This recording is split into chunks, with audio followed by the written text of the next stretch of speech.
All right, guys, welcome back to Burn the Ship, the podcast where we connect entrepreneurs to professionals to help you go all in on your business. I'm your host, Ezra Brown. Without further ado, I'd love to have my guest introduce himself.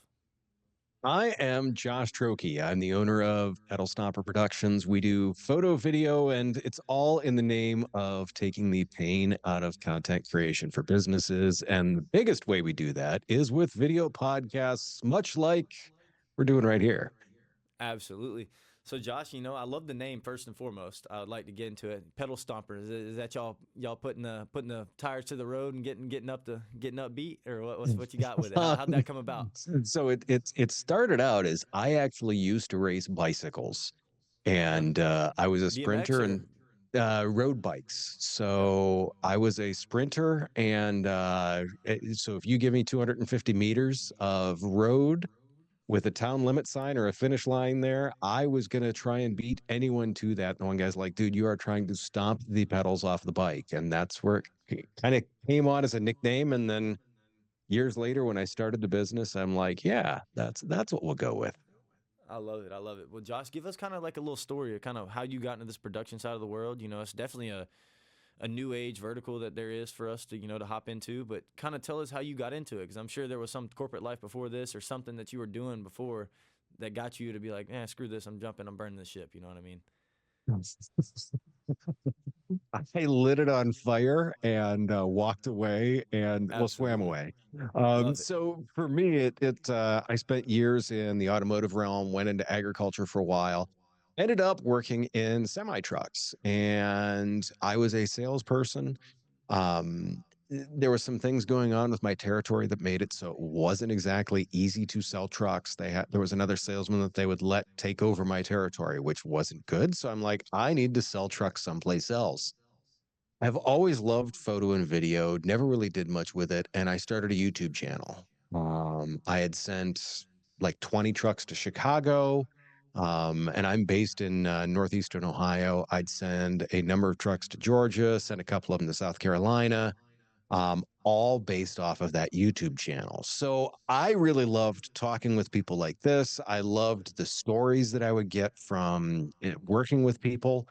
Right. So I set up the business and said, okay, in 3 to 5 years, I go full time with it. And some things transpired, and I said, you know what, let's do this. And that was, I went full time with the business a little over 3 years ago, and have absolutely loved it ever since. Absolutely. Yeah. That's one of those things where you just said, you get to have conversations like this is, man, since I've been doing this, my journey inside of this podcast room hasn't been, it's been about a year now. But I can tell you, when I first started doing it, I wasn't comfortable doing it yet, but I love talking with people. But the relationships and the things you get to learn from other people is uncanny to anything that you do. You know what I mean? It's super awesome. Sitting here and having this conversation right now, like I know a little bit about production. We have an editor in house full time, but we don't.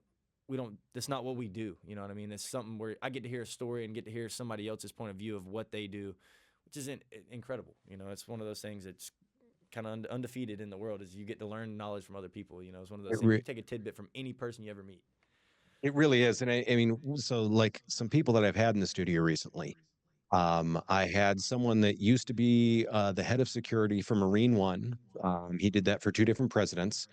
I have had a woman that was on the very last C-130 out of Afghanistan. I've also had one of my podcasting clients. He walked out of tower number two about 45 minutes before it collapsed on 9/11. I also, in fact, the client that was just in here a little while ago, she was working her way into a family business. They did healthcare, and this is right around the ACA started in 2013. So Yeah. she's trying to pivot the business so it can handle the ACA. And a month before that, her husband committed suicide. So talk about someone that's trying to handle some stuff. The fact that I get to talk to those people and hear their stories and listen to them all day, Right. I'm pretty happy about that. Right. 'Cause it's almost like living a documentary. 100%. And It's I get to sit here and help these people tell their stories. Yes. right, right, right. Not, I'd hate to meet you on the road, and have to outpedal, Anymore, it's very different. I do not race the bicycles anymore. It was too life consuming. I still lift weights. Yeah. The name has still kind of stuck because I still do stuff with go-karts and I still race stuff online with the cars and stuff like that. So That's awesome. That's awesome. But no, man, Josh, I appreciate you sitting down and talking with us. Taking time out of your day. Sit down and join us. But kind of walk us through the story. As you said, you started this business a little over 3 years ago. Walk us through the story of what it was like. Getting into the business on your own. Of leaving where you were, because I'm sure you had a comfortable job or you had a good salary that you were comfortable with, and just left it for something that you're starting up. I know it was scary, but really, what'd you do really well when you started? sure. So it was kind of interesting. So I left the Kenworth dealership and I was at a production company for about 4 months.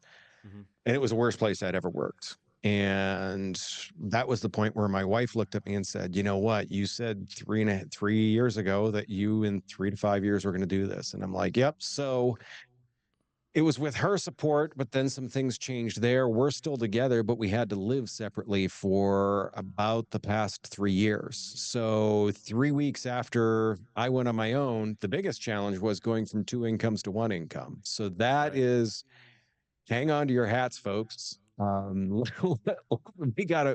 have to make this work. There's no fallback, there's no cushion, there's no nothing.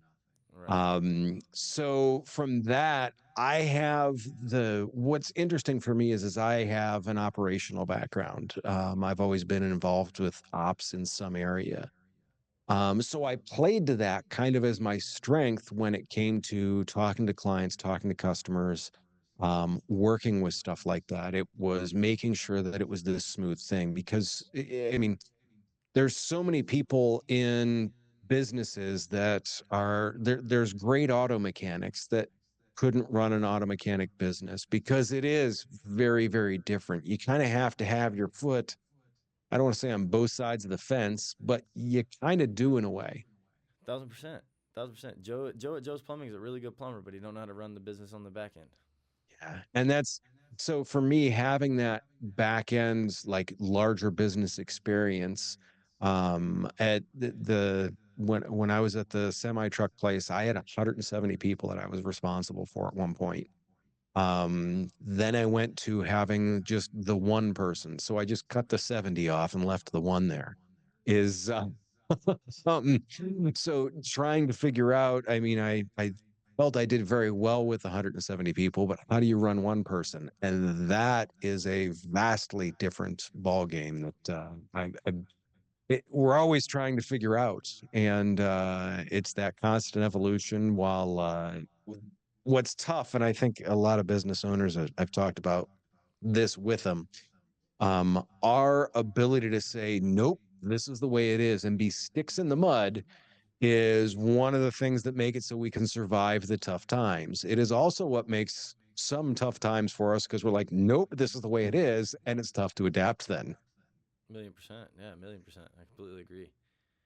But no, definitely, that's kind of very, I guess you would say it's different, but it's definitely one of the ones we hear. We sit in here and Yeah. do tons of podcasts with people, business owners all the time. You usually don't hear a lot of people don't leave their 170, where they're manning 170 people to go and man their own business. It's not the common theme. It's usually like, hey, I was being manned by 70 people and I want to go man myself.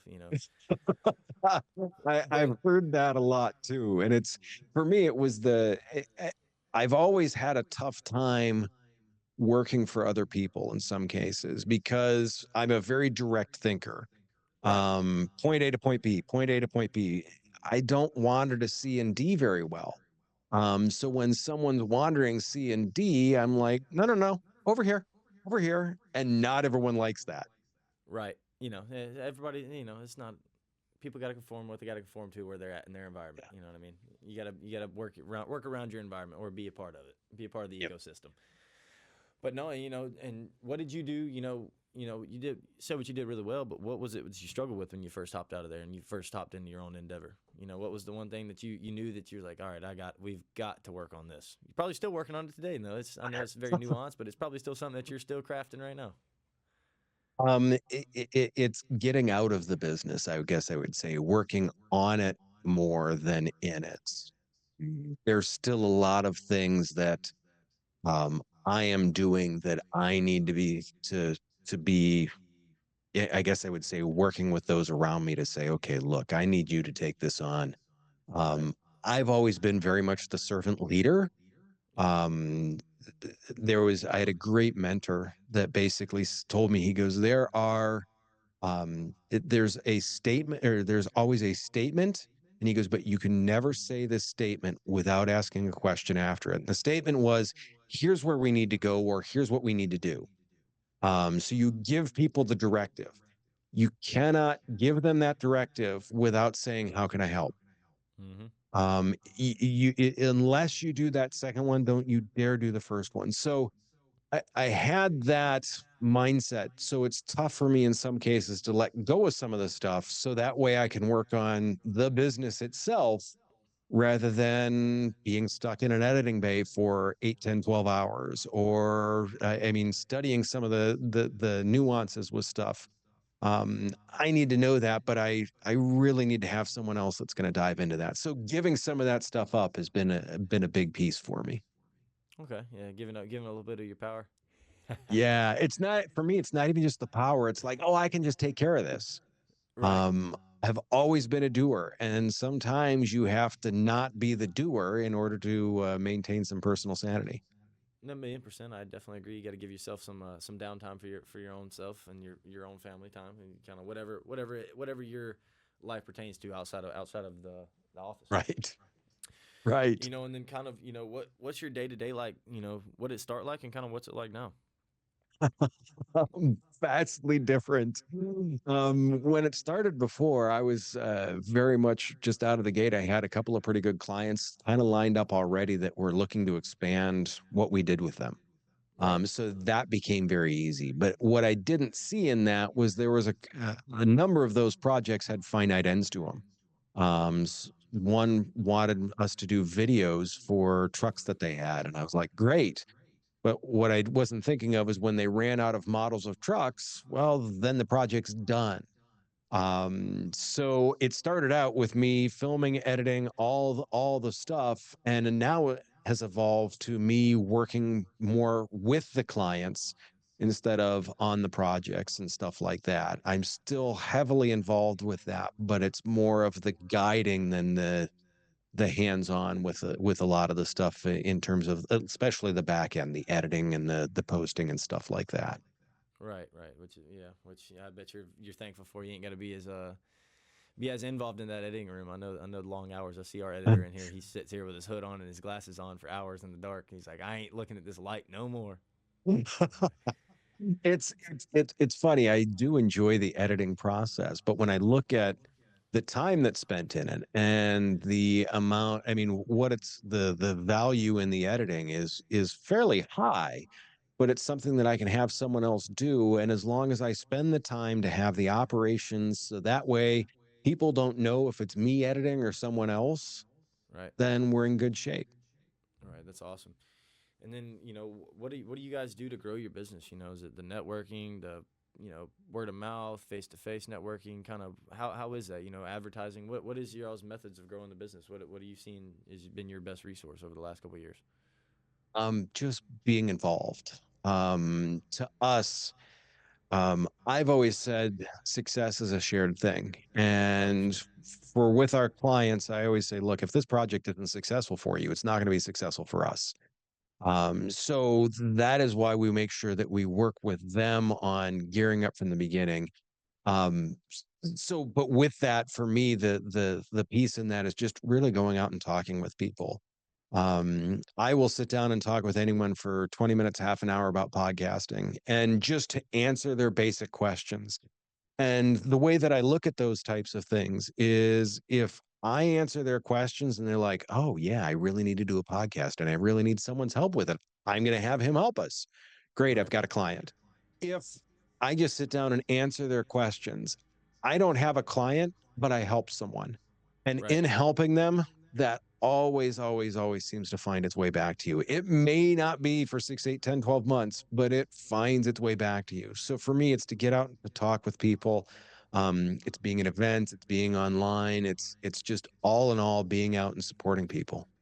Yeah, no, that's super super awesome because that is definitely one of those things where when you help people in your community, they will help you out. They'll make sure if you give your shirt off your back to somebody that's in need, or may not even need it, then they'll always remember that, because it's something. The acts of kindness is kind of what is human nature. We work on. You know, what I mean, we remember things like that because it's like a core memory you instills in you. Like, holy shit, this person helped me and they didn't have to.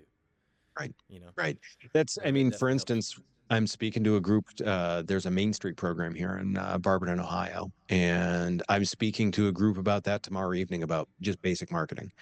Let's lift the community up because guess what? I'm in this community too. If we help the community out, it's a win. Exactly, because yeah, if you help them out, it's gonna come back to you full circle, like you said. As long as you do the right thing now, you might not see it. You might have three bad things happen to you, but that one big thing, if after them three bad things, is probably gonna be pretty good. Typically, you know, that's how it goes. If you're doing the right thing, right things happen to you. You know what I mean? Is you keep your feet where you be where your feet are, and do what you're supposed to, and a lot of good things happen. Because I'm in sales. I understand that completely. Because I'm door to door going, talking to people. I do merchant service. You call somebody on the phone about merchant service and be like, quit scamming me. I don't want to hear nothing about you, bad words about you. You know what I mean? And I'm like, well, I'm actually trying to help you. I actually have an offer that could help you, but you know what? I'll just come Sure. see you in person. I ain't worried about calling you no more. I'll just walk in your business, come talk to you, and see how your day's going. You know, and at the end of the day, if I don't care about your business, I care about you as a person. And if I get your business, even cooler. Right. If we can help But each other, then great. most definitely. And then, do you know where we got the term "burn the ship" from? So no, I started to look into it a little bit, and it's funny. I've heard a couple of other things from it. A friend of mine actually has an app with a similar name that is about making decisions. And so I was wondering if it was related to that, but I looked a couple of things up and didn't necessarily see it. So I would love to hear that. So I'll give it to you. So whenever they were starting the podcast, you know, we started it in 2020, like early 2020, late 2019 was when we started the podcast. And Bailey and our CFO of our business were sitting in there, and they're both like essentially bookworms, is what you'd say. They're just they're walking encyclopedias. They can recite anything they've ever read. They can recite to you word for word. And I'm like, you know, whatever. And they're all sitting there and they're like, what's a good name for the podcast? And then Chris, our CFO, walks by and he's like, burn the ship. Have y'all never heard about how it came about? And everybody's like, what is it? And then he's like, all right, well, Central American Key Store, Hernan Cortez, lands in modern day Mexico. They thought it was America, but landed in modern day Central Mexico. And when they landed, he made his men disassemble their ships and take off all their belongings and burn the ships on the beaches. And that was their sign that they were going to make it there, or they were going to die trying. That they weren't going back to the old world. They're staying here in the new world. Nice.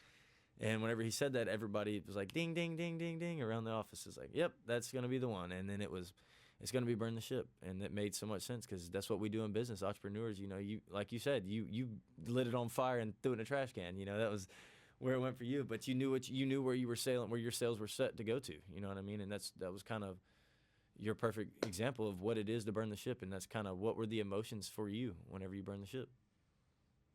It was, I'm sure it was the same for them as they're watching their ships burn because it is that combination of, yeah, I'm going to do this. I have taken control of my destiny.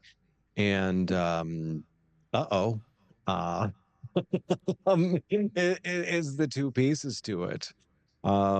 It's such a dichotomy that business owners get because they get in these situations. I mentioned there's so many times when business owners are, especially as leaders, you have to like the nothing's wrong thing. I just have to make this work. And you could be at a networking meeting and someone's going to be like, how's things? And you're like, great. I don't know how I'm going to make payroll this week, but they're awesome because you just have to figure out a way to make it work. 1,000%. Um, there was a someone that somewhat of a business mentor to me mentioned something one time just in passing. We were talking about his business. He was told that he was supposed to get 1,000 things from the manufacturer for them to sell.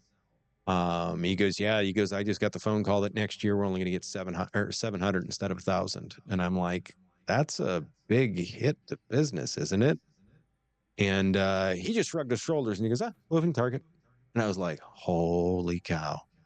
Um, I would have been freaking out, but he just goes, it's a moving target. I was Right. like, that is business. That is business as a whole. It is just a moving target, and we got to figure out how to hit it. Million percent. Because we got to find out if it made us successful today, there might be something that makes us successful in 3 days. Yep. And that's one of those things, man. It's super awesome. I appreciate you having coming and sitting and talking with us. But tell the people where to find you. Pedal Stopper Productions anywhere. So be it Insta, be it YouTube, be it in fact LinkedIn. LinkedIn's where we do a majority of the content. We typically, I mean, when I say the photo and video side, everyone's like, "Do you do senior pictures?" No. That is why we are on LinkedIn. We love working with businesses. I am happy to sit down and talk with anyone, like I said, and just talk about it, answer questions, hoping that we can work together if we can. Awesome. If not, I just hope we can learn something from each other. No, absolutely, man. I appreciate you very much for sitting down with us. We'd love to refer you some business as well, and burn the ship, brother. Thank you very much.